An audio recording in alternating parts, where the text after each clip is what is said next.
No solamente le pueden preguntar sobre lo de China, sino también qué opina él sobre la caída de la Unión Soviética, sobre el cual está escribiendo justamente un libro. Así que bueno, lo dejo con Aurelio para que puedan ver la visión que él tiene sobre China. Bueno, hay mucha literatura sobre China cuyo desarrollo hoy por hoy es un fenómeno histórico universal que preocupa desde el punto de vista teórico, político y práctico a muchísima gente. Incluso hay una literatura interesante de ver sobre la presencia de China en América Latina, cosa que obviamente nos toca de cerca. Mi trabajo tiene una particularidad. Está destinado a polemizar sobre el concepto de que el desarrollo de China se explica por un proceso de restauración del capitalismo. Curiosamente, esa posición ha sido defendida tanto por economistas o historiadores neoliberales o que representan a los paradigmas teóricos del capitalismo, como a algunos izquierdistas o supuestamente marxistas. Allí, en el caso de estos últimos, hay una polémica interna dentro del campo marxista que yo voy a hacer alguna referencia al pasar más adelante. Pero los que hayan leído el trabajo se habrán topado en algún momento con una cuestión que está puesta simplemente para representar en términos simbólicos el problema de este tratamiento, cuando dice que los conquistadores españoles se encontraron en América con el puma y como eran incapaces de concebir una especie nueva, le pusieron de nombre los leones calvos. Algo parecido significa caracterizar lo de China como capitalismo a secas y mucho más como economía entregada a los criterios del libre mercado. Esto último directamente es una cosa que se da de patadas con la realidad china, donde hay un control muy estricto del Estado, de todas las actividades económicas. Las empresas que logran aterrizar en China, las empresas internacionales, que son atraídas por el gigantesco mercado de China, estamos hablando de 1.400 millones de habitantes, tienen que firmar con el Estado chino convenios muy estrictos, donde indefectiblemente una de las cláusulas es la transferencia de tecnología, cosa que permite que los chinos pongan a trabajar con la tecnología de punta de los países avanzados inmediatamente las propias empresas usando la tecnología transferida y lanzándolas a competir con las empresas internacionales de primera línea. Por de pronto, es curioso que se pretenda hablar de libre mercado en una economía donde los grandes bancos, las grandes empresas de tecnología de punta, toda la propiedad del suelo, las empresas más importantes del país son del Estado. Ya de por sí eso establece una diferencia tan marcada con relación a lo que pueden ser las economías de los Estados Unidos, del Japón, de Gran Bretaña, de Francia, para hablar de los países avanzados, que si lo vamos a englobar a todo eso, bajo el nombre del capitalismo, por lo menos cabe hacer distinciones muy claras entre un capitalismo y otro. Pero a su vez, esto tiene que ver con un debate mucho más general, del cual solamente podemos dar una somerísima idea, ¿no? Porque es un tema de gran alcance, de las condiciones que es necesario cumplir para lograr el desarrollo y alcanzar el nivel de los países avanzados en los países periféricos que en una jerga más apropiada, que por lo menos de acuerdo a mi criterio, conviene más bien llamar países coloniales y semicoloniales. Es decir, países que en el escenario internacional son el coto de caza de las economías avanzadas, que han logrado desarrollarse y mantener hasta hace poco tiempo, eso está en realidad entrando en crisis en este momento, han logrado, sobre la base de una gigantesca transferencia de renta colonial de los países coloniales y semicoloniales, mantener economías en auge con poblaciones con altos estándares de vida, que se logran a nuestra costa, a costa de nuestros países, Argentina forma parte de los países coloniales y semicoloniales del mundo. Dentro de esa literatura amplia que hay sobre la cuestión de China, yo me permito citar como textos a los cuales pueden acudir si quieren tener un panorama más amplio de todas estas cuestiones, 4 o 5 textos. Uno es En busca de la China moderna, de Jonathan Spence. Es una historia general de China en un tomo de un autor sólido. Un autor argentino que vive en Buenos Aires y da clase en la Universidad de Avellaneda, que tengo entendido es la persona que más sabe en el país del tema, Gustavo Girado, o Girado, tiene un interesante libro, breve además, que se titula ¿Cómo lo hicieron los chinos? Hay un libro que se publicó en Córdoba de un autor francés, Maurice Mesnier, también recomendable, que se llama La China de Mao y después.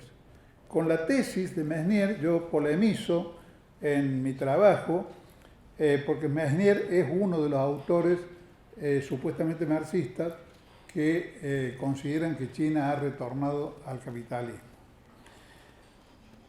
Hay un capítulo muy interesante dentro de un libro de Enrique Arceo. Enrique Arceo es un autor del grupo de Eduardo Basualdo, el más conocido de todos, Eduardo Basualdo. Arceo tiene un libro que se llama El largo camino a la crisis, que es un desarrollo de todos los procesos que concurrieron a determinar la crisis mundial del 2008. Y dentro de ese libro tiene un capítulo dedicado a la transformación de China, que también es muy recomendable. Un libro que no tiene nada que ver con economía, pero es también muy interesante para el que quiera entender las cuestiones de China. Tiene como autor a Richard MacGregor. Richard MacGregor fue durante 5 años corresponsal del Financial Times en Pekín, de un diario con una afiliación netamente capitalista, imperialista, más aún, digamos, que respalda los intereses del sector financiero, del capitalismo internacional. El libro se llama El Partido, los secretos de los líderes chinos. Y es muy interesante porque tiene un panorama de la presencia del Partido Comunista en la totalidad de la sociedad china, que en realidad termina siendo una especie de enorme elogio a las características adoptadas por el Partido Comunista Chino, al cual, según MacGregor, no se lo ve en ningún lado y está en todas partes. Como Dios. Como Dios, como Dios. Y el cual además está caracterizado por por funcionarios con una extraordinaria flexibilidad para pasar de un acto a otro a hablarle a un público chino sobre las doctrinas marxistas y al mismo tiempo hablarle a un público de periodistas occidentales sobre las virtudes del libre comercio. Ustedes saben que China, desde el momento en que logró tener una economía altamente competitiva en el mercado mundial, se ha transformado en el más firme defensor del libre cambio por la sencillísima razón de que a ellos les conviene. Así como en otro momento fue el campeón del libre cambio de los Estados Unidos, cuando la economía norteamericana era la economía más competitiva del mundo, y en otra época fue durante casi 100 años el campeón del libre cambio Gran Bretaña, cuando a la economía inglesa no había cómo batirla en la competencia internacional. Esos países, se ha dicho de paso, usan las doctrinas económicas como les viene bien, no como algunos entre nosotros que creen que se trata de una especie de verdades sagradas, que hay que respetarlas sea cual sea la condición y el interés del país. Ellos adaptan su posición frente a las doctrinas económicas a los intereses nacionales y a las conveniencias del país. Ahora bien, en todos estos trabajos es muy curioso el hecho de que tienda como a desdibujarse el hecho central, y es que todo lo que está ocurriendo en China desde hace ya 70 años carece de explicación sin la Revolución China. Es decir, podemos discutir 100 horas de doctrinas económicas y de políticas económicas, pero si no tomamos en consideración un hecho extraeconómico, un hecho político, que es la independencia del país para disponer de sus recursos y orientarlos según las conveniencias nacionales, toda la discusión va a ser absolutamente inútil. Y lo que China ganó con la revolución es el derecho a disponer de sus recursos soberanamente, a lograr que sus recursos, o mejor dicho, la renta nacional, sea reinvertida en los sectores más importantes de la economía del país y generaron un proceso de reproducción ampliada en lugar de ser una fuente para la fuga de divisas. Creo que en ese sentido podría tranquilamente decirse que son contradictorias las situaciones de China con las situaciones de la Argentina. Sabemos que la Argentina tiene fugados del país una cifra que está en el orden de los 300 o 400 mil millones de dólares. Y mientras tanto hacemos una gran fiesta cuando algún organismo como el BID le otorga al país un crédito por 6 mil millones de dólares.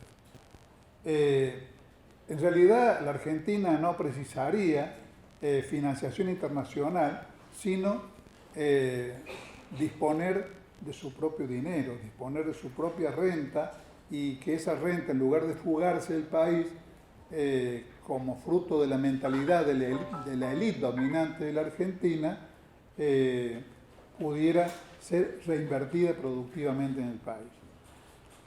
Eso es lo que logró China con la revolución y de algún modo nos lleva a una reflexión más general. La reflexión, si me permiten un momento voy a apagar el teléfono que me olvidé.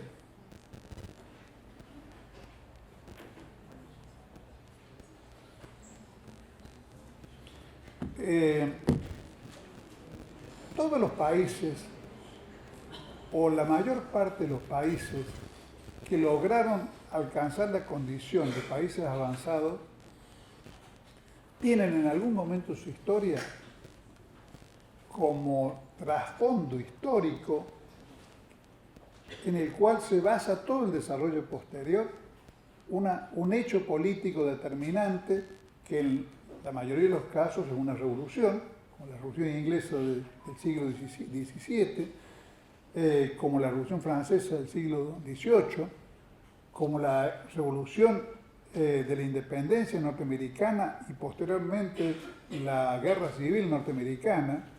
La guerra civil norteamericana fue librada entre un norte industrialista y proteccionista y un sur que no solamente era esclavista, que es lo que más nos pintan las películas sobre la guerra civil norteamericana, sino que además era pro-inglés y librecambista. El sur había organizado su economía algodonera basada en la esclavitud como una economía de provisión de materias primas para la industria textil inglesa y en consecuencia era librecambista.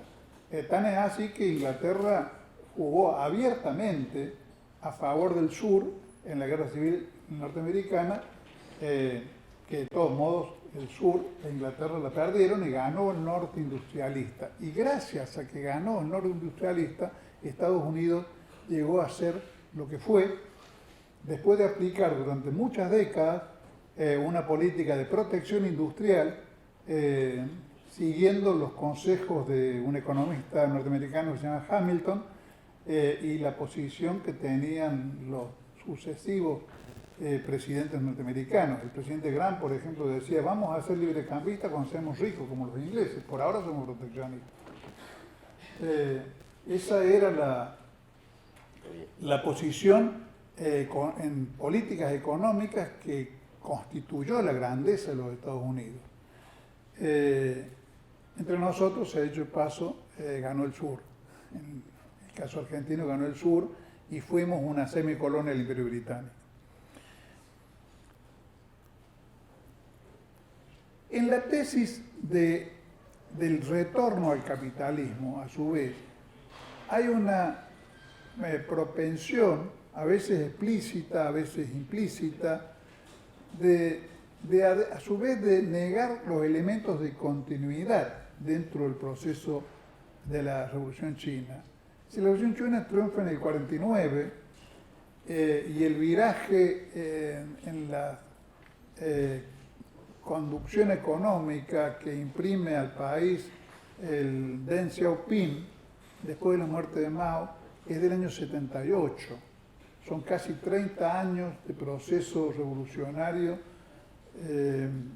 digamos, orientado por una dirección de la economía que obedecía a otros patrones mucho más próximos a los que imprimió su país, la Unión Soviética, y que en definitiva fueron los que a la Unión Soviética le impidieron conquistar el rango de economía avanzada que está conquistando China y terminaron arruinando el país y prácticamente disolviendo la Unión Soviética en un conjunto de países que se satelizaron, que se independizaron como satélites.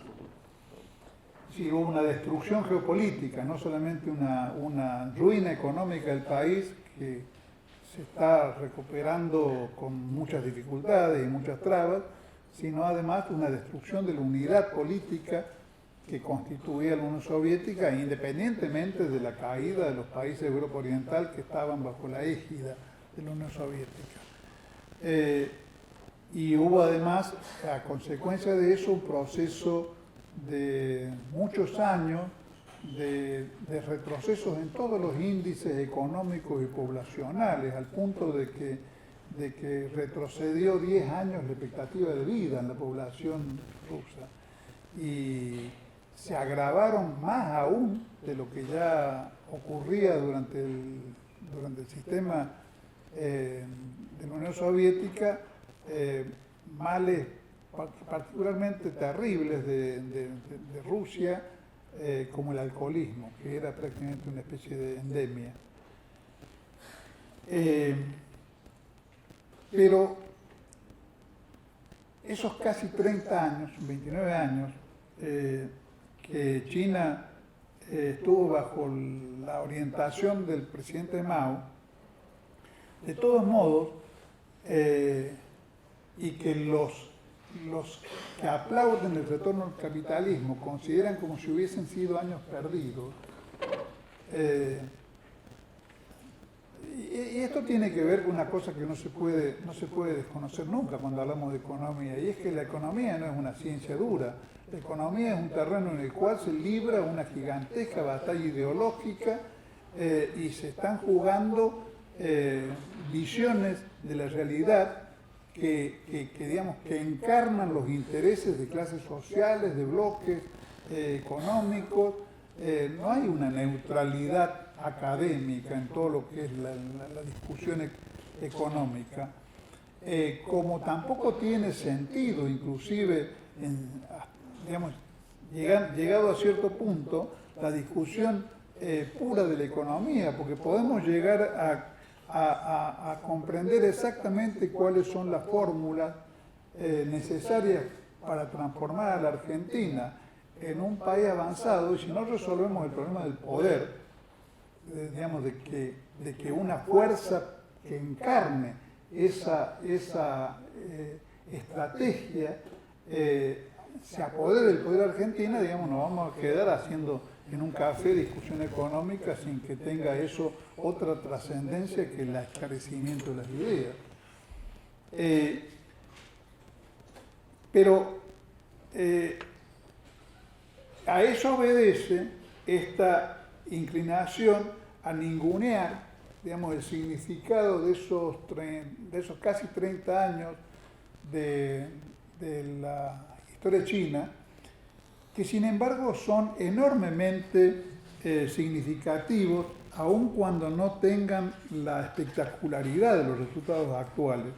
Un libro que yo cito acá en el trabajo, que fue editado en 1962 de Fernand Braudel, que se llama Las civilizaciones actuales, da ya en esa época algunas cifras sobre el desarrollo alcanzado del 49 al 60 en cuanto a millones de toneladas de acero, en cuanto a carbón, en cuanto a fundición, electricidad. Señala, por ejemplo, que se ha triplicado el desarrollo de las vías férreas en China, y no menciona algo que tiene también, porque él se ocupa de dar cifras económicas, algo que tiene un enorme significado y que a mí me hace recordar la realidad cubana, que es una realidad pobre. Después podemos hablar un poquito de eso, pero es una realidad pobre, pero en la cual hay un logro indudable y visible para cualquiera que visita Cuba en el desarrollo cultural y formativo de la sociedad. Es decir, la mano de obra china ha sido considerada, con toda justicia, durante muchos años como una mano de obra que resultaba muy atractiva para el capital extranjero, que sea dicho de paso, era sobre todo capital de la diáspora china, no de los países de Europa Occidental o de Estados Unidos, ni siquiera de Japón. Japón tenía muchas reticencias por invertir en China porque se resistían a los controles que les exigía el Estado hasta que no tuvieron más remedio. Pero las empresas, cuando la economía china restableció mecanismos de mercado y dio lugar a inversiones de capital extranjero para que, o para asociaciones entre empresas chinas y el capital extranjero para determinados desarrollos, esa mano de obra, es cierto, era barata, pero también es cierto que tenía una alta calificación, porque ningún país puede explotar, para decirlo de algún modo, el bajo costo de su mano de obra si al mismo tiempo ese bajo costo no está acompañado de un grado de calificación que haga que los trabajadores puedan ser encargados de una producción más o menos sofisticada. No se puede transformar a un analfabeto en un obrero metalúrgico o en un, digamos, ni hablar de transformarlo en un programador o en cualquier renglón económico que exija un nivel cultural y de calificación importante. Lo que caracterizaba a China es haber prácticamente terminado en las ciudades y reducido en general en todo el promedio nacional a niveles muchísimo más bajos de los que encontró la revolución, los grados de alfabetización y de educación básica universal, y haber desarrollado procesos de formación técnica que hacían que la mano de obra fuera barata y calificada. Entonces, pudiera ser considerada barata frente al mismo estándar de calificación de la mano de obra de países más adelantados. Es decir, si en la Argentina un trabajador de la Volkswagen con un determinado grado de calificación le cuesta a la Volkswagen en pesos lo que le cuesta en euros en Alemania, la Volkswagen se va a asentar como se asentó en Córdoba, pero a condición de que los trabajadores de cordobeses tengan ese costo, pero tengan una calificación que les permita hacer cajas de velocidad, porque si no, por más barato que sea, no les sirven absolutamente para nada. Ese logro que también puede, si reorientar a su economía, podría capitalizar Cuba. Cuba está en un proceso donde intenta poner en marcha algunos de los parámetros económicos de la economía china o de la economía vietnamita, que se está guiando por los mismos criterios, con muchos temores y muchas dificultades, porque claro, China es un país poderoso, está lejos de los Estados Unidos, y Cuba es un país pequeño, que además tiene, como decía el presidente mexicano Porfirio Díaz, tiene la desgracia de estar muy lejos de Dios y muy cerca de los Estados Unidos. Entonces Cuba tiene que manejarse con una enorme prudencia, porque aún después de, ¿cuánto lleva? 60 años lleva de revolución, aún hoy uno advierte en Cuba, a pesar de todo el esfuerzo de creación de una conciencia patriótica por parte de los sucesivos gobiernos cubanos, aún hoy encuentra bolsones de simpatía hacia los Estados Unidos muy marcados. Mucha gente con la banderita de Estados Unidos se ve en Cuba. Es una cosa muy, muy particular que llama la atención cuando uno visita Cuba.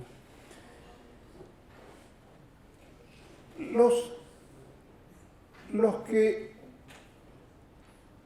cifran en la restauración del capitalismo el secreto del milagro chino, yo no sé si ustedes tienen en claro que el desarrollo de China es un desarrollo que no tiene precedente en la historia mundial, ni aún encontrando los procesos más exitosos y veloces de desarrollo económico, uno se encuentra con antecedentes que igualen lo que ha sido el desarrollo de China desde el año 78, 1978 hasta hoy. Hay regiones del país en el cual durante varios años el desarrollo fue del 36 y hasta el 38% anual. Son cifras inéditas en la historia del mundo. China ha transformado en obreros industriales en el curso del 78 hasta ahora son 40 años, creo, ¿no? Sí, 40 años.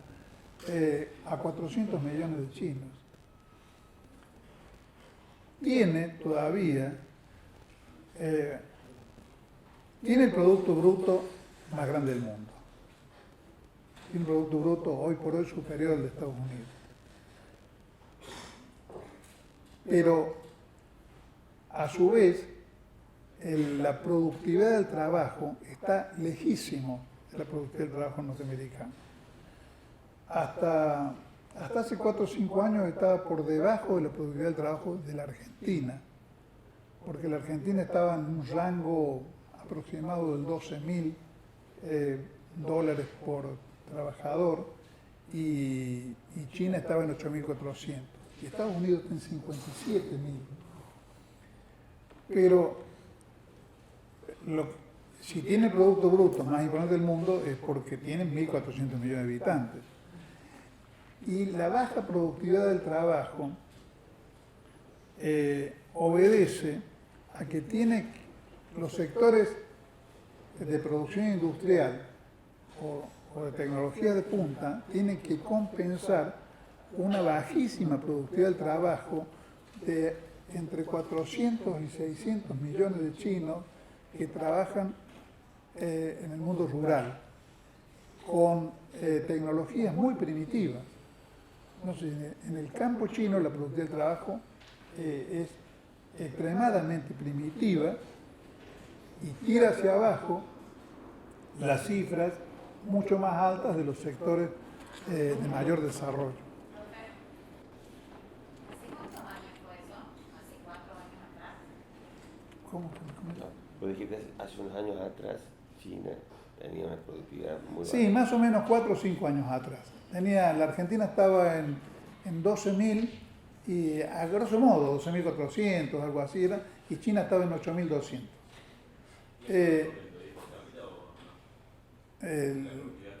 La productividad per cápita. Sí. Pero fíjense que 57.000, Alemania tiene un poco menos, tiene menos de 50.000 dólares por habitante. 57.000 debe ser un múltiplo aproximadamente de 6 o 7 sobre el promedio de la productividad china, que está en desarrollo. En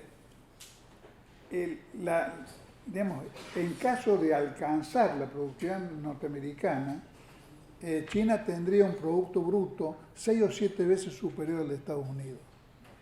Eso da una idea de las magnitudes, inclusive de lo problemático que puede llegar a ser para la economía mundial un desarrollo de esa magnitud. Habida cuenta, y eso no lo debemos perder nunca de vista, de que el capitalismo produce para la demanda solvente, no para las necesidades humanas. Ese criterio, un criterio que no podemos perder nunca de vista, porque las necesidades humanas son una cosa y el mercado del capitalismo, el mercado de bienes de consumo del capitalismo es una cosa diferente, porque es un mercado determinado por los que pueden pagar, no por los que necesitan.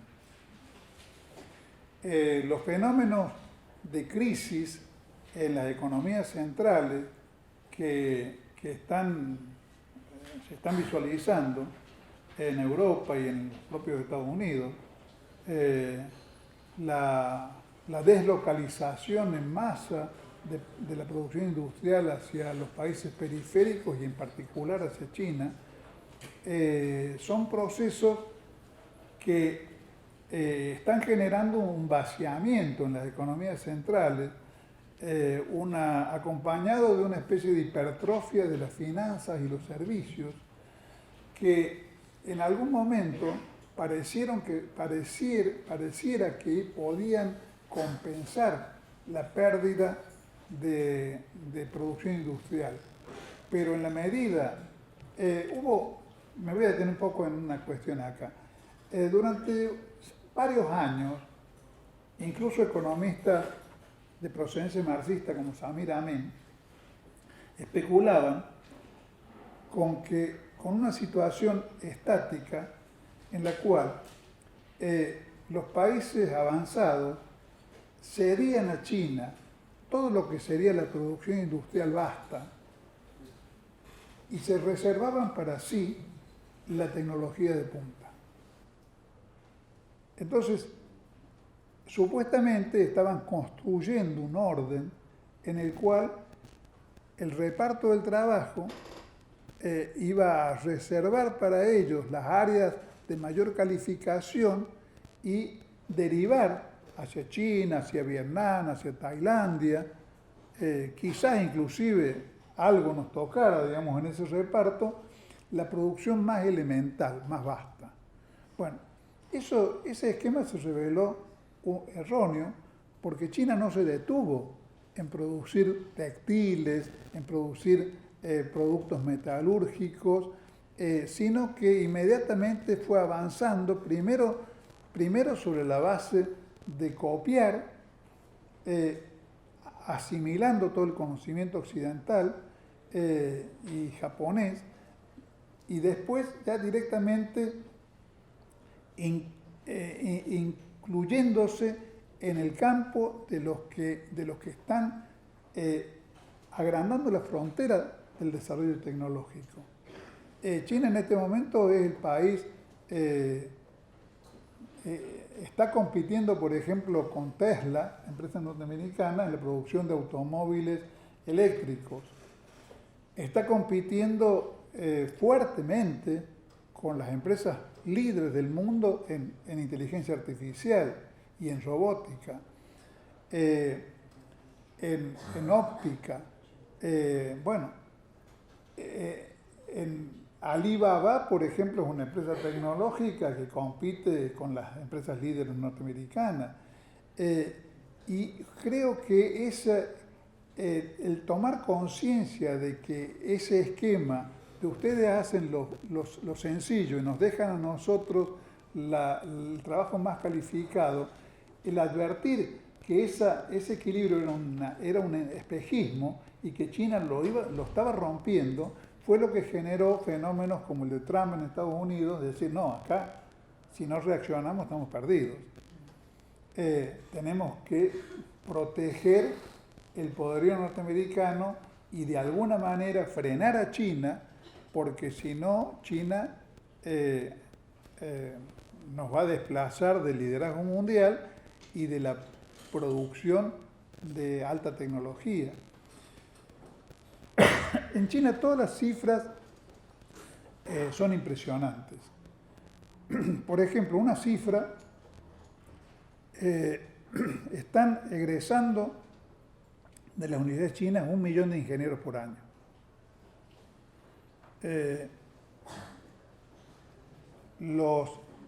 El plantel, digamos, de científicos y tecnólogos que trabajan para el desarrollo de la tecnología es superior al del conjunto de Europa y está levemente por debajo del plantel norteamericano. Estamos hablando de planteles de entre 2 y 3 millones de científicos y tecnólogos en cada caso.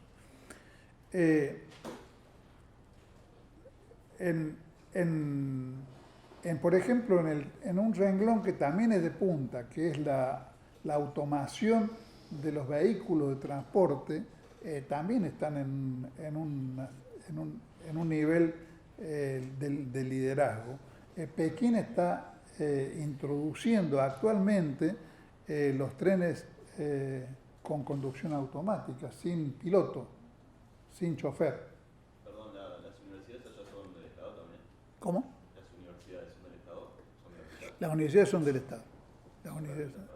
Las universidades son del Estado y el conjunto del sistema científico-tecnológico es estatal.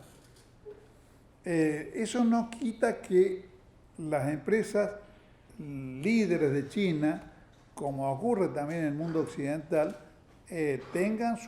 financien sus propios proyectos de desarrollo científico-tecnológico, las que interesan particularmente al área en la cual están dedicadas. Pero el conjunto de las actividades está orientado y controlado muy estrictamente por el Estado. Por eso el concepto de libre mercado es un concepto absolutamente arbitrario para aplicar. En realidad lo que sí hay en China es un capitalismo de Estado. Pero un capitalismo de Estado no es lo mismo que un capitalismo a secas. Capitalismo de Estado hubo por primera vez en Alemania en el curso de la Primera Guerra. ¿En qué consistía? En que las necesidades bélicas llevaron al Estado alemán en ese momento a, digamos, apoderarse del mando del conjunto de la producción económica del país y disponer no de la propiedad, tampoco de las ganancias, pero de ordenar todo el conjunto de la producción del país en función de las necesidades bélicas que eran las que estaban en ese momento determinadas por el Estado prusiano como la necesidad nacional. El segundo intento de establecer un capitalismo de Estado, y eso yo lo explico con un conjunto de citas, inclusive en el trabajo, fue hecho por Lenin y los bolcheviques en Rusia, con la diferencia de que se trataba de un Estado, no de un Estado capitalista, como en el caso de Alemania, sino de un Estado digamos, que pretendía llevar el país hacia el socialismo. Pero ahí hay toda una discusión que es insoslayable, aun cuando uno se quiera mantener dentro de los márgenes de la asepsia de la teoría económica, acerca de las condiciones para constituir una economía socialista. En realidad, el socialismo no puede consistir simplemente en transformar en propiedad estatal todo el sistema productivo de un país, tenga el nivel de desarrollo que tenga.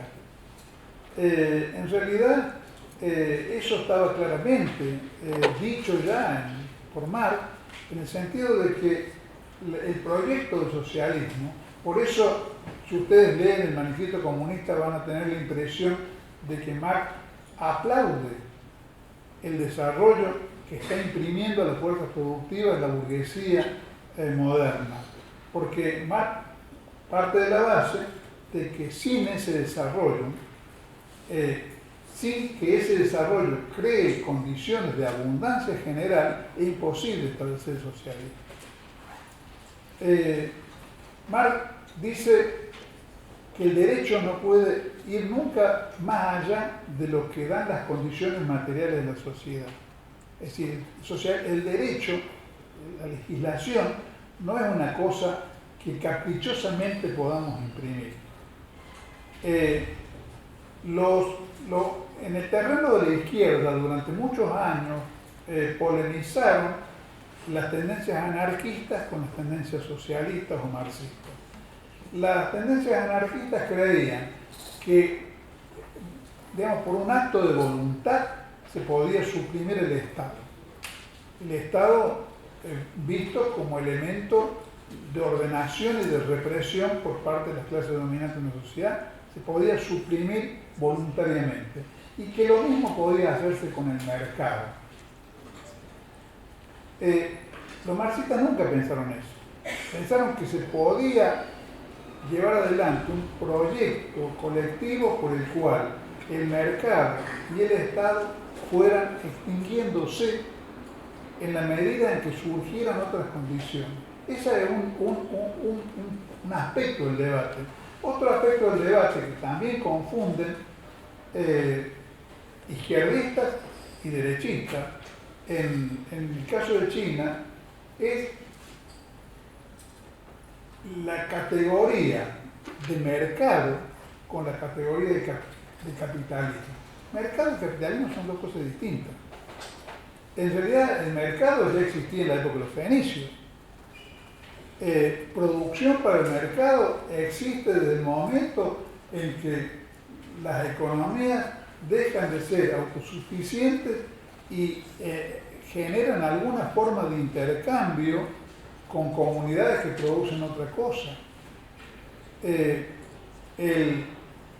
mercado existía claramente ya como un mercado desarrollado en la época de las sociedades, de las ciudades mercantiles europeas del Renacimiento, Venecia, Florencia, y el capitalismo no había surgido todavía. Es decir, la categoría de capitalismo incluye cosas que no incluye la categoría de economía mercantil. Por ejemplo, no se puede hablar de capitalismo en un sistema productivo que se basa en la explotación de esclavos. La categoría de capitalismo está íntimamente asociada a la existencia de un trabajador jurídicamente libre que ha perdido la posibilidad de sobrevivir usando medios de producción propios. Ha sido desprovisto de los medios de producción y colocado en una situación en la sociedad en la cual, si quiere vivir, tiene que venderle a otro su capacidad o su fuerza de trabajo. Esa es una condición inexorable para que podamos hablar de capitalismo. Por eso, por ejemplo, en el caso de la Argentina, en la época de Rivadavia se establece una ley que combate lo que se quiere llamar, un poco caprichosamente, la vagancia. ¿En qué consistía la vagancia? Consistía en que no existía una delimitación clara de la propiedad en el mundo agrario. La carne carecía de valor. Los europeos se asombraban de que en la Argentina se carneara una vaca para extraerle el cuero, las aspas y las crines y se tirara la carne, porque la carne carecía de valor. Y los gauchos podían, jurídicamente podían, no era un delito, cazar una vaca en la pampa, matarla, comer carne, siempre y cuando le entregaran al dueño hipotético el cuero y las astas, que era lo único que tenía valor económico. Hasta que aparecieron los saladeros, y entonces la carne comenzó a adquirir valor económico, porque los saladeros exportaban carne salada a las economías esclavistas, porque era una comida de esclavos, no era una comida para buenos paladares, digamos, la carne salada. Pero hasta ese momento la carne era gratuita, tan gratuita como el aire. Entonces, en esas condiciones, el estímulo para trabajar era muy débil. Entonces, Rivadavia y los hacendados de esa época pretenden, por medios jurídicos, ya que no existían medios económicos, obligarle a los pobladores libres de la Pampa a contratarse. Entonces, la forma de protegerse, la ley les exigía que tuvieran algo que se llama la papeleta. La papeleta era... ¿Cómo? La papeleta de Conchavo. La papeleta de Conchavo era el certificado que les daba un hacendado de que estaban a su servicio en el campo. Entonces, eso, si no tenían la papeleta de Conchavo, las fuerzas militares los tomaban y los mandaban a los fortines en la frontera india o los mandaban a la guerra porque eran vagos y mal entretenidos. Pero para que nazca el capitalismo, hace falta no una coerción extraeconómica como esa, sino una coerción económica, una situación en la cual la propiedad, digamos, la propiedad ha ganado el conjunto de la tierra. Por ejemplo, en Inglaterra, en el proceso de desarrollo del capitalismo inglés, una de las cosas que ocurre tempranamente, ya por el siglo XV y XVI, es que se suprimen los territorios que las aldeas tenían como territorios libres para que los campesinos pudieran hacer su cultivo de subsistencia. Entonces, en la medida en que eso se llama la revolución de los cercados, en el caso de Inglaterra, porque las tierras se van cercando, van siendo reconocidas como dominio o propiedad de determinados terratenientes, y los pobladores que antes podían cultivar en tierras sin dueño, quedan en una situación de desamparo en la cual no tienen más remedio que salir a trabajar. Algunos en los propios campos que se van desarrollando en términos capitalistas, y otros directamente tienen que emigrar a las ciudades y contratarse en las industrias que están surgiendo, sobre todo en el rubro textil. Ese proceso es lo característico del capitalismo, no el mercado. La producción para el mercado existía incluso en la época de los incas, aquí en América, y no existía capitalismo. Existía entre poblaciones, por ejemplo, de la costa del Océano Pacífico, que algunos eran agricultores y hacían procesos de intercambio mercantil con los pobladores de la costa, que les entregaban a cambio de cereales, les entregaban peces, productos del mar, inclusive hasta, como eran artículos de adorno, hasta conchas marinas, digamos, ¿no? Intercambiaban por cereales. Pero ahí hay mercado, e inclusive no solamente el trueque, en economías un poco más avanzadas ya existe el dinero, existe la moneda como medio de pago, pero todavía no hay capitalismo. Ahora, el capitalismo es un sistema de regulación de la economía que no puede ser suprimido por decreto, porque desaparece con el mercado, desaparece el estímulo material. Algunas figuras que todos conocemos, pero que no todos hemos estudiado en cuanto a su vida económica, como el Che Guevara, cree ilusoriamente que los estímulos materiales pueden ser sustituidos por estímulos morales. Los estímulos morales han fracasado siempre. Los estímulos morales no funcionan como medio de producción económica o de estímulo al trabajo. Cuba cometió, digamos, siguiendo un poco el modelo soviético y siguiendo las pautas económicas de Guevara y otros guevaristas,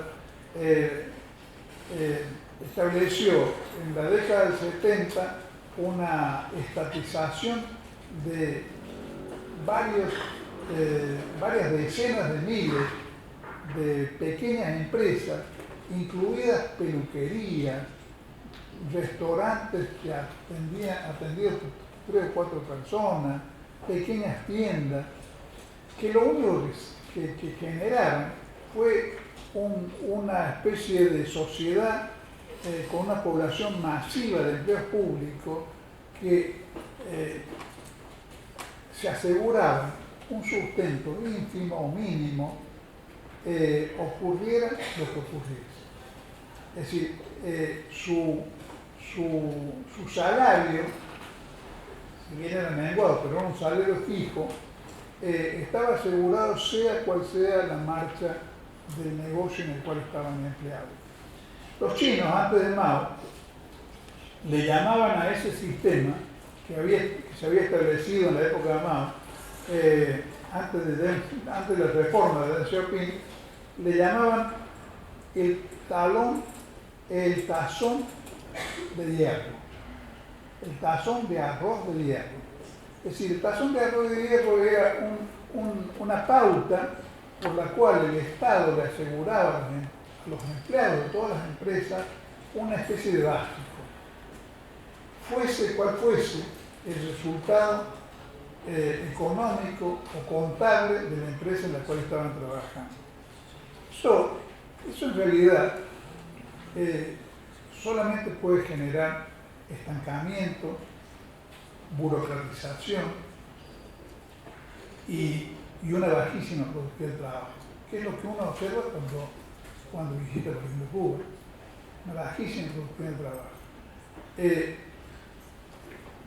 Solamente en un estadio donde partiendo de la combinación adecuada de estímulos materiales con estímulos morales, porque no es que los estímulos morales no existan o no tengan ningún valor, lo que no puede funcionar es como el principal o el único elemento que determina la productividad del trabajador. Solamente a partir de un alto nivel de desarrollo de la productividad y de un alto nivel del desarrollo cultural y tecnológico de la población, en un cuadro en el cual, digamos, haya desaparecido la escasez, por lo menos la escasez extrema, se puede pensar en que la sociedad trabaje solamente movilizada por el amor al trabajo y los estímulos morales. Eso es una cuestión básica que los chinos la comprobaron en carne propia, porque en el proceso de la reforma, una de las cosas que hicieron es poner en cuarentena a todo el sistema empresario estatal, obligarlo a competir con empresas privadas y a vencer la competencia con empresas privadas, alcanzando los niveles de productividad de las empresas privadas y luchando por superarlo, y en consecuencia, digamos, poder ser valorada y medida por sus resultados económicos.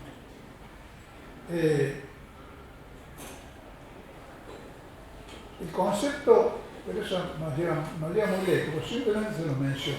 El concepto de Guevara sobre lo que era la construcción del socialismo era un concepto donde la educación y la moral eran lo determinante. Eso, si ustedes tienen en claro que el marxismo es una filosofía no moralmente, sino filosóficamente materialista, se ha destacado con una visión materialista de la realidad.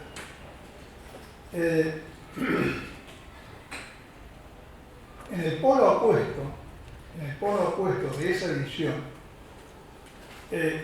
Trotsky dice que el socialismo solamente será posible cuando deje de ser importante el tamaño de las porciones. Trotsky pone como ejemplo que las familias pudientes, cuando se sientan a la mesa, nadie está pendiente de lo que come el otro, el tamaño de la porción que se lleva el otro.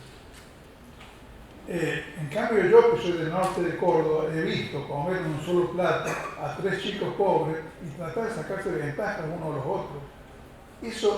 Esa conducta es la conducta que crea la sociedad de la escasez, que crea una sociedad en la cual, digamos, competimos con el otro por ganarle una tajada. Ahora, así ha sido la historia del hombre desde que el hombre apareció en la Tierra.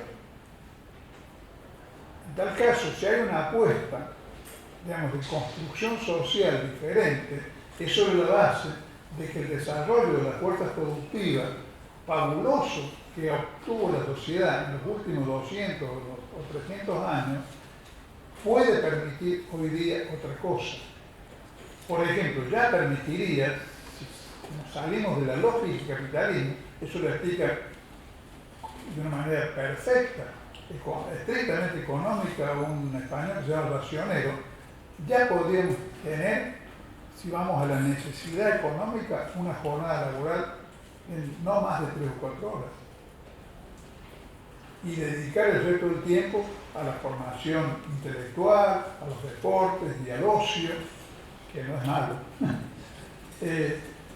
Pero la lógica del capitalismo es otra lógica distinta y entonces en una situación en la cual la productividad del trabajo se hace cada vez mayor y se va a hacer asombrosamente mayor con la generación de los robots, de la robótica, encontramos una situación en la cual, por ejemplo, como ocurre en Europa, nos encontramos con una población juvenil desocupada del orden del 30% y al mismo tiempo con gente que trabaja 12 horas.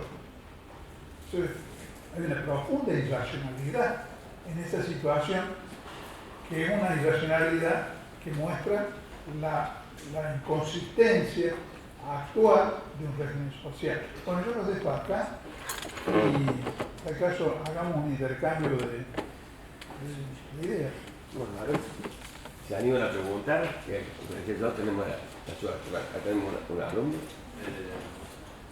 Quería saber cómo pensás que se va a dar el desarrollo, la innovación y el crecimiento económico de una sociedad que no sea capitalista. ¿Cómo se daría un desarrollo científico-tecnológico en una sociedad no capitalista? Desarrollo y crecimiento en general. Bueno, Desarrollo y crecimiento. ¿qué? Desarrollo y crecimiento. Y el desarrollo se mide por la producción de bienes. ¿Cómo? El desarrollo se mide por la producción de bienes y por la productividad del trabajo. La productividad del trabajo es lo que nos va a liberar digamos, de una jornada de trabajo agotadora y permitir el desarrollo de otras cualidades humanas. Eso hoy por hoy es posible. No lo hace posible la persistencia de un régimen social.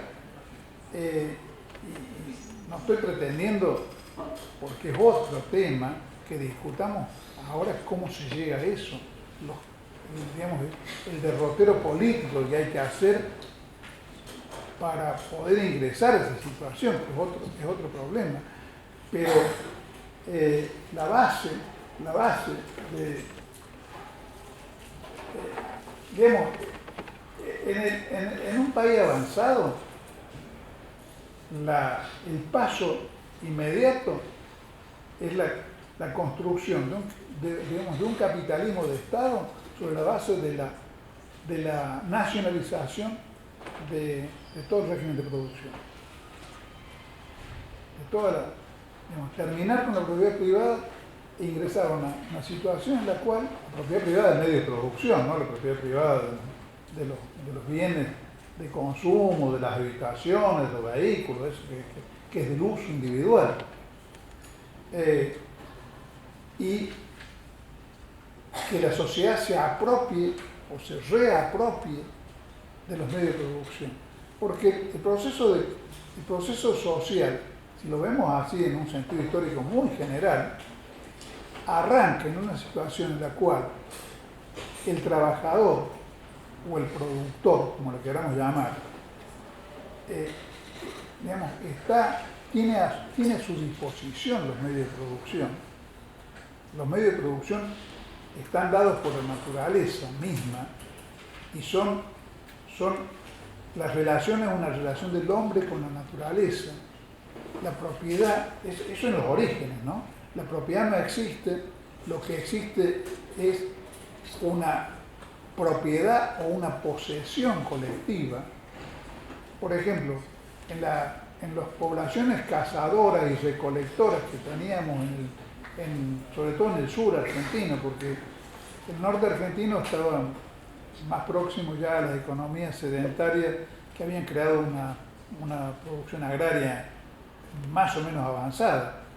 Pero las poblaciones cazadoras del sur, de los pueblos originarios del sur, la propiedad no existía. Ni siquiera existía la propiedad colectiva. Lo que existía era la posesión de un territorio que se consideraba propio de un determinado grupo tribal. Y en tal caso la disputa era con otro grupo por las fronteras de esa posesión territorial. No sé si me explico. La propiedad individual se limitaba a lo que son los objetos de consumo directo,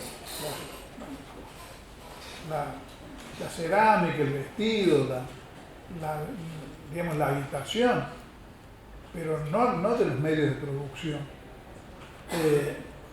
Ustedes saben perfectamente que en la economía americana, como en casi que no existía la propiedad privada, la propiedad era colectiva. Todos trabajaban para el conjunto. Las comunidades se quedaban con una parte de la producción y lo que sería la producción extra o la producción destinada a satisfacer las necesidades del momento de escasez era llevada al incario y administrada por el incario. Pero propiedad privada no existía. La economía burguesa razona como si la propiedad privada fuese eterna. Puede reconocer, porque los hechos históricos lo dicen, que alguna vez no existió, pero no está dispuesta a reconocer que puede volver a ocurrir eso. Que puede volver a ocurrir una situación en la cual la sociedad se tome posesión de todos los sistemas productivos y los considere propiedad colectiva y lo organice en función de las necesidades colectivas y no en función de los intereses privados. Ahora, ¿cómo? Sí, ahora, hay una cantidad de respuestas divergentes de acuerdo a cuál sea el país de que estemos hablando. En el caso de China, se ha dicho el paso, yo me detengo en el caso de China, estudio el caso de China, porque me interesa no por China, sino por la Argentina, o por América Latina. Creo que en la medida en que nos apropiemos políticamente de nuestro destino, digamos, podemos, adecuándolo a nuestras características, llevar adelante un modelo, digamos, que en términos generales cumpla con las pautas que han tenido éxito en Chile. Creo que el trabajo de Girado, por ejemplo, que yo mencionaba, cómo lo hicieron los chinos, está también pensado en términos de, bueno, veamos cómo lo hicimos en Chile para ver cómo lo hacemos nosotros. Porque en definitiva, el conocimiento, si tiene algún sentido útil, tiene que ser para ser aplicado en la realidad en la cual uno vive. Otra pregunta.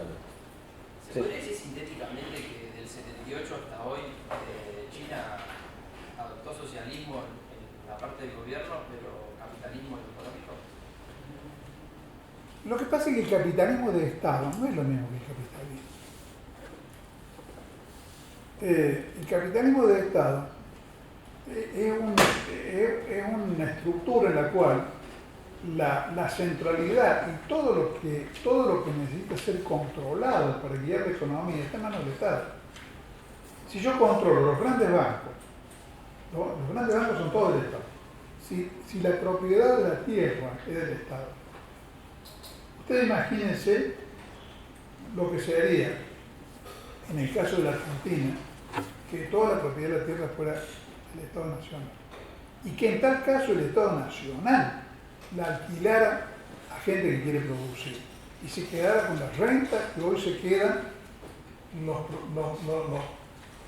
propietarios de tierra que no la trabajan ellos mismos. Estaríamos en una situación bastante distinta. país dispondría de lo que es la renta de la tierra hoy por hoy.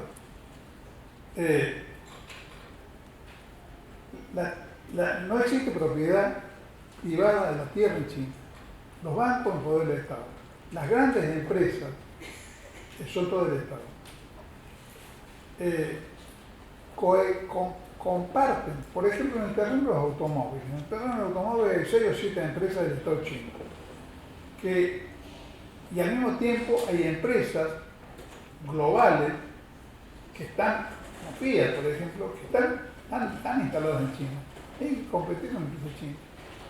Tienen que ceder al Estado chino el derecho a usar la tecnología de punta que tiene, o el último grito de la tecnología de punta que tiene Occidente, si no, no pueden entrar. Eso es una de las cosas que Trump plantea como nos están robando. No están robando, están haciendo acuerdos que han sido libremente construidos por las empresas occidentales del mundo capitalista para poder acceder al mercado chino, porque no entran. Es decir, la voluntad de venderle a 1.400 millones de chinos ha sido la que operó como factor en la negociación. ¿Cómo? Y la mano de obra barata. Y la mano de obra barata. Mano de obra que, dicho sea de paso, es cada vez menos barata. Cuando el proceso se inició por allá por el 78, los salarios medios en China estaban en $200. Que bueno, ustedes saben, porque estudian economía, que el salario se tiene que medir en poder adquisitivo, no en cifra absoluta, $200 es una miseria. Bueno, pero en valores absolutos hoy está alrededor de 700 o 800. Entonces, se más que triplicó y ya las empresas que buscan salarios baratos no van a China, van a Vietnam, van a Tailandia, ya no van a China.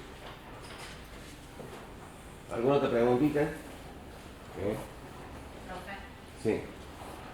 cuando hablaba de cuando en China se egresan 1 millón de ingenieros, ¿es por la calidad, por el presupuesto que tiene el Estado para la enseñanza o cómo es? Y sí. Es decir, es otro terreno en el cual digamos, hace impropio hablar de capitalismo a secas, porque cuando todo el sistema educativo digamos, el sistema de investigación está controlado y orientado por el Estado de acuerdo a sus prioridades y a sus necesidades, es medio difícil hablar de capitalismo así tan livianamente. Las empresas globales tienen sistemas de investigación y desarrollo propia, digamos, que centralizan la investigación necesaria para ellos. Eso ocurre. Si analizamos automotriz, por ejemplo, todas las empresas globales tienen sus propios departamentos de investigación y desarrollo. Eso, en tal caso, en los casos que existe en China, es supletorio del sistema estatal. Claro, yo el semestre pasado estaba haciendo el chino y nos contaba la profe que ellos, por ejemplo, para la universidad es difícil ingresar. O sea, porque rinden un examen que es, o sea, no sé cómo integrar, no sé, algo así nos explicaba, pero que no era tan complicado salir de la universidad. Y ella veía que acá era fácil ingresar, pero difícil salir de la universidad. Graduarse, decís vos. Sí. Está bien. No conozco el nivel de exigencia, la verdad Sí, que no. el nivel de exigencia era mucho, digamos. Con relación al nivel de exigencia nuestro, Sí, para ingresar a la universidad. Sí, porque la gente- y sí, en realidad, no, el sistema chino no lo conozco, sinceramente. Sí sé, por ejemplo, cuál es el sistema de los cubanos. Los cubanos tienen un sistema bastante complejo por el cual hacen una promediación de los niveles de rendimiento del sistema medio digamos, y además un señalamiento por parte del establecimiento educativo y de los compañeros de estudio. Es decir, hay una participación incluso democrática de los estudiantes en decir, si hay lugar para 5, los 5 son fulano, mengano, sultano, perengano. En condiciones de gratuidad. ¿Cómo? Claro, es importante, sí. Sí. ¿Cómo va a terminar la situación en Hong Kong? ¿Tiene alguna idea? Hong Kong. Hong Kong está bajo la situación esta de un Estado, dos sistemas. Es decir, China ha recuperado la soberanía sobre Hong Kong y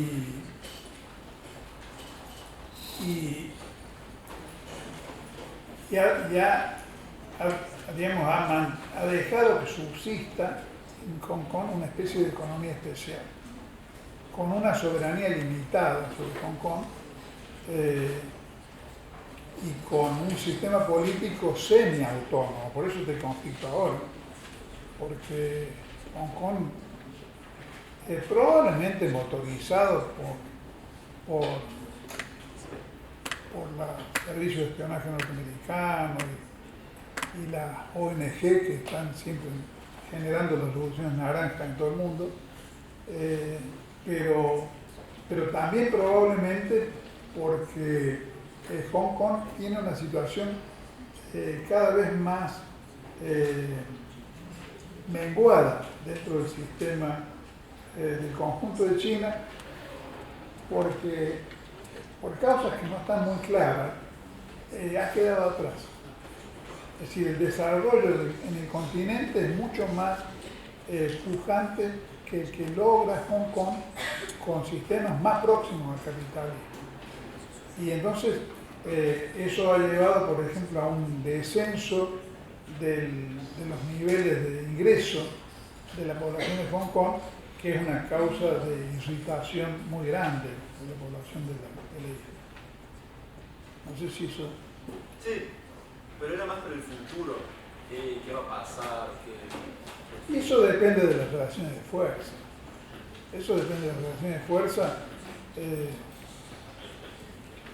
China está haciendo una política que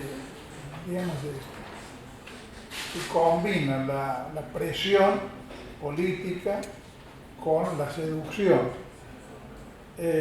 y con una visión que es una cualidad general del mundo oriental del largo plazo. Ellos en ese sentido se parecen a los incas, trabajan para dentro de 200, 300 años, digamos. Nosotros estamos siempre pensando la semana que viene.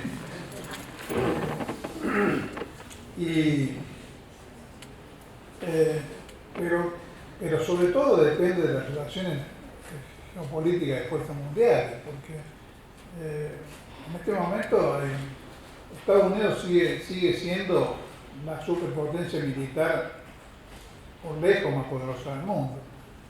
China obviamente no quiere un enfrentamiento, quiere que la cuestión se dirima en el terreno económico, aunque está cada vez más armada, ¿no? Pero China, como ocurre siempre con la economía naciente, tiene confianza en el futuro, y Estados Unidos no tiene confianza en el futuro, y al caso tiene más interés en buscar una salida militar de la situación, con todos los frenos que significa el cierre de un enfrentamiento nuclear y demás, que bueno, que por ahora, afortunadamente, durante todo el periodo del enfrentamiento de la Guerra Fría entre Estados Unidos y la Unión Soviética y ahora con China y Rusia, afortunadamente la característica catastrófica de la amenaza nuclear frena los posibles enfrentamientos militar abiertos. Pero yo creo que en definitiva la perspectiva de Hong Kong depende del desarrollo del conjunto de la situación. El poderío chino, si avanza en el sentido de duplicar o triplicar el Producto Bruto Norteamericano y se lo va a comer al mojón, ¿no? Como ocurre siempre. Sí. ¿Cuál fue el problema que tuvo la Unión Soviética que no le permitió lograr ese progreso que tuvo China en el último año? Muy interesante la pregunta. El problema es que la Unión Soviética estableció lo que se llama la economía de ordeno y mando. O sea, un sistema donde estaba suprimida la influencia del mercado, donde el papel del mercado lo cumplía un sistema de planificación estricta de lo que se hacía en cada área de la economía, cada vez más complejo en la medida en que se desarrollaba la economía soviética, y con un alto grado de ineficiencia, tanto en cuanto a la calidad de la producción como en lo relativo a la productividad del trabajo.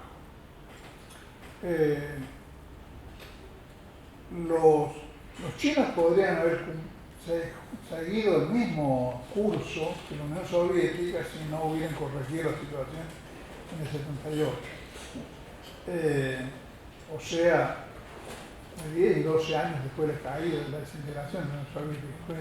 En ese sentido fue una actitud que no la tomaron, digamos, por haber sido alertados por el desarrollo por el fracaso de la Unión Soviética, sino que la llevaron adelante mucho antes. Allí, para comprender el tema, hay que adentrarse en el asunto de la historia de los partidos comunistas y de la internacional. Mao era un tipo que se formó íntegramente en China, un autodidacta que se formó íntegramente en China. En cambio, Deng Xiaoping ingresó al Partido Comunista Chino, al Partido Comunista en 1920, se formó en Europa y participó mucho más directamente de las experiencias primeras de la Unión Soviética. La Unión Soviética, con Lenin y Trotsky vivos todavía, después de la guerra civil y de haber aplicado un criterio económico que se llamaba de economía del comunismo de guerra, que fue un sistema de reparto en medio de la guerra civil, muy anárquico, pero que en algún momento concibieron ellos, los líderes de la Unión Rusa, como que podía ser el sistema definitivo, hasta que el comunismo de guerra era una especie de ilusión utópica. Entonces establecieron un sistema de corrección y adoptaron lo que se llama la NEP, la nueva política económica, conocida en la jerga, digamos, de la historia de la Unión Soviética como la NEP. Y la NEP fue justamente lo que los chinos hicieron ahora en el 78, a partir del 78, un restablecimiento de los criterios de los mecanismos de mercado y de los criterios de contabilidad para el manejo de las empresas.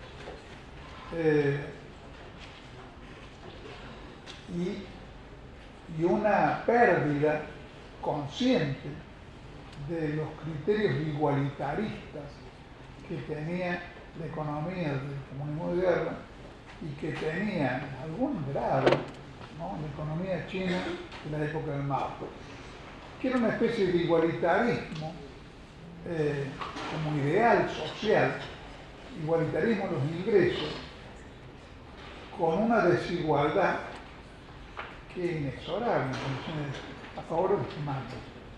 Si el sistema burocrático cree que se repartía, se quedaba con la mejor parte. Pero le aseguraba al resto, y eso incluso era muy claro en la Unión Soviética posterior a la Segunda Guerra Mundial, le aseguraba al conjunto de la sociedad una especie de sobrevivencia más o menos digna, aunque mediocre, con una provisión de bienes y servicios de pésima calidad. porque no había mecanismo de control. En el caso de la Unión Soviética eso se visualiza con muchísima claridad cuando uno ve cómo el renglón de las ramas de la industria espacial y militar tenían un altísimo desarrollo técnico. Y en cambio la producción más elemental de bienes de consumo era pésima. La explicación es muy sencilla, en última instancia, no se reduce a eso, pero en última instancia es muy sencilla. El consumidor, en el caso de la industria espacial y armamentística, tenía poder. Eran las Fuerzas Armadas de la Unión Soviética. Eran parte del sistema dominante. Tenían poder como para exigir una producción de alta calidad. En cambio, el consumidor común de la Unión Soviética no tenía ningún poder, no podía elegir. Tenía que ir y tomar en los almacenes del Estado lo que hubiera. Y lo mismo que ocurre en Cuba hoy por hoy. Resignarse, si el azúcar era de mala calidad, no tenía otra. Tenía que comprar azúcar de mala calidad. Si la vestimenta era de mal gusto o mal hecha, y no había otra. Si los vehículos eran como son los troles que tenemos acá, digamos, ¿no? Tienen la cualidad de que están fabricados como para durar 80 años, pero son toscos, parecen hechos con un hacha, ¿no? Bueno, eso era lo que había. Es muy curioso. ¿Cómo? Claro, el sistema educativo no había incentivo. Había cada vez un nivel cultural y técnico más alto, cosas que entraban en contradicción con el primitivismo del conjunto del sistema, y de alguna manera tuvo mucho que ver en la explosión del sistema. Porque la explosión del sistema, eso es una cosa que no puede ser ignorada, no provino de abajo, de una disconformidad del pueblo, provino de una disconformidad de los estratos más cultos y más capacitados técnicamente, que eran el nivel medio de la sociedad soviética, los que administraban de alguna manera el conjunto del sistema, que estaban cada vez más desconformes con el sistema. Hay un autor ruso que de alguna manera es simbólica su situación, porque por ser marxista estaba preso en la Unión Soviética. Se llama Boris Kagarlinsky, que era un crítico del sistema. Boris Kagarlinsky cuenta cosas que parecen insólitas, pero que son reales, y es que entre los funcionarios de la Unión Soviética que tenían posibilidades por sus cargos diplomáticos, por participación en congresos técnicos, científicos, más, viajar al exterior, tenía prestigio contar en sus casas en la Unión Soviética con desodorantes bolitas o afeitadores, porque eran productos que no se, con esa calidad no existían en la Soviética. Eran parecidos a los espejitos de los indios, digamos, ¿no? Algo así como vencerlos culturalmente con los espejitos, o con las cuentas de colores, digamos, ¿no? Que le entregaron los conquistadores a los pueblos aborígenes. Pero estrictamente real. Esos tipos que viajaban al exterior iban a los supermercados de Alemania Occidental, o de Suecia, de Francia, y se quedaban asombrados de la variedad de productos y el consumo personal que existían. Y entonces, antes de ser derrotados como sistema, el sistema soviético, fue derrotado culturalmente, porque esa élite cultural y técnica de la Unión Soviética terminó considerando que Occidente era un mundo superior al de ellos. Y al momento en que el sistema empezó a hacer agua por todos costados, no hubo quien lo defendiera. hubo una cantidad de causas, esas son las causas de fondo. Esas causas estaban previstas por Trotsky en un escrito que se llama La Reunión Traicionada desde el año 36. O sea, Trotsky previó que la Unión Soviética o se transformaba internamente o iba a retornar al capitalismo 40 años antes de que ocurriera. Así.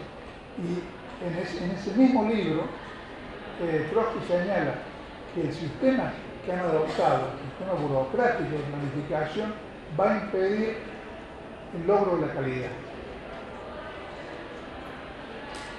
Porque la calidad solamente puede existir en un sistema donde el consumidor tenga opciones. Si a mí me dan un azúcar que no sirve, pero es la única que tengo y me tendré que acomodarla, porque no sirve. Ahora, si tengo posibilidad de elegir, elijo a la marca que produce bien y llevo al cierre al que no sabe producir. Por eso los chinos pusieron a competir a las empresas del Estado con las empresas privadas, porque las empresas del Estado tenían que demostrar que tenían aptitudes para ser iguales y mejores. Y las que no demostraban eso eran cerradas. Porque si hay que ser coherente con el esquema del cual parte el proyecto socialista, de que el socialismo arranca o tiene que arrancar del nivel superior alcanzado por el capitalismo, hay que hacer que eso no sea una palabra vacía, sino una realidad. Para que sea una realidad, tiene que traducirse en hechos. La Unión Soviética, por ejemplo, y esto creo que es el signo más claro de su fracaso, la Unión Soviética sobrevivía aislada del mundo. En cambio, China está derrotando al capitalismo en su propio terreno, en el mercado mundial. Son dos actitudes opuestas directamente. Salgo a competir en el mercado mundial y derroto la producción alemana, europea, japonesa. Huawei ahora. ¿Cómo? Huawei. Claro. Entonces, la condición del éxito es superar al capitalismo. La condición del éxito del socialismo. Ahora, el socialismo, como no puede ser implantado de inmediato en un país atrasado como era China, porque China viene de ser una colonia, una semicolonia del imperialismo mundial, mucho más atrasada y pobre que la Argentina. China viene de ahí, no fue siempre lo que fue. Era un país pobrísimo con epidemias de hambre y con un campesinado que producía como de piedra. Entonces, no se podía establecer ahí, sobre esa base económica, ninguna clase de socialismo que no fuera una torpe ilusión. Entonces, el colocar a la economía propia en un proceso, por supuesto, porque si China protegió su industria antes de transformarse en el campeón del libre cambio. Exactamente lo mismo que hizo en ese sentido Inglaterra. Inglaterra fue proteccionista durante décadas en que su industria era menos avanzada que la industria holandesa. Holanda hizo la punta en el desarrollo del capitalismo. Bueno, después apareció Inglaterra y la venció y logró construir un capitalismo más poderoso y más avanzado que el holandés. Pero mientras el holandés era más avanzado, Inglaterra tenía una protección de su economía muy estricta. Pero tan estricta que inclusive castigaba con muerte a los artesanos o especialistas que pretendían irse al extranjero. Ahora, cuando ya todo eso pasó, y ¿no? Inglaterra es una democracia, sino Florida, entonces condena a Cuba porque Cuba no deja salir sus propios profesionales, pero ellos lo hicieron. Lo que pasa es que, claro, está en el olvido porque eso lo hicieron en el siglo XVII, pero lo hicieron. Así como durante muchas décadas Estados Unidos tuvo una barrera aduanera que no podían atravesar las economías que eran más adelantadas que ellos. Alemania construyó su industria siguiendo la política que señalaba Lis, no el músico, sino otro Lis, el economista, que aconsejó a Alemania la protección industrial, porque si no protegía su industria con distintos tipos de medidas, la industria inglesa los hubiera barrido, como barrió en la Argentina la industria artesanal que existía en el siglo XIX. Los ingleses llegaron a traer a la Argentina botas de potro que usaban los rafos. Empezaron a fabricar en Inglaterra, nos vendían las botas de potro y nos vendían ponchos. Y los ponchos que se hacían en Santiago del Estero, en La Rioja, en Córdoba, por supuesto, eran hechos en telares antiguos y en la medida en que no hubo una política del Estado que permitiera que esos sistemas antiguos se modernizaran, los ingleses barrieron con la industria nativa y hasta lograron, fíjese, es un dato que los cordobeses no conocen, lograron venderle cal a Córdoba, los ingleses.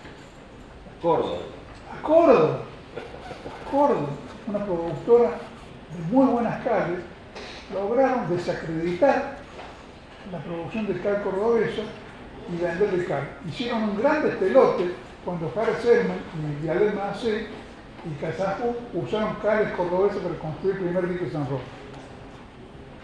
Porque las cales cordobesas, según los ingleses, no servían. O sea, esta historia es una historia vieja. Entonces, la base de todo es, digamos, criterios económicos que combinen la protección industrial, el fomento industrial, con medidas que tampoco congelen las situaciones de proteccionismo, sino que coloquen paulatinamente y crecientemente a la producción nacional en situaciones de competencia con el mercado mundial, que son las únicas que nos van a asegurar que estamos construyendo algo sólido. Pero antes de pedirle a la criatura que corra, hay que enseñar a caminar. Esa es la lógica con la cual hay que guiar la cuestión. Bueno, llegamos hasta acá. Bueno, les agradezco los que han venido y han podido aprovechar acá la charla de Audio de Garage. Y bueno, seguimos el jueves que viene ya con la última clase del cuatrimestre y el parcial del día 16, que están puestos la distribución por audio. Bueno, felices vacaciones.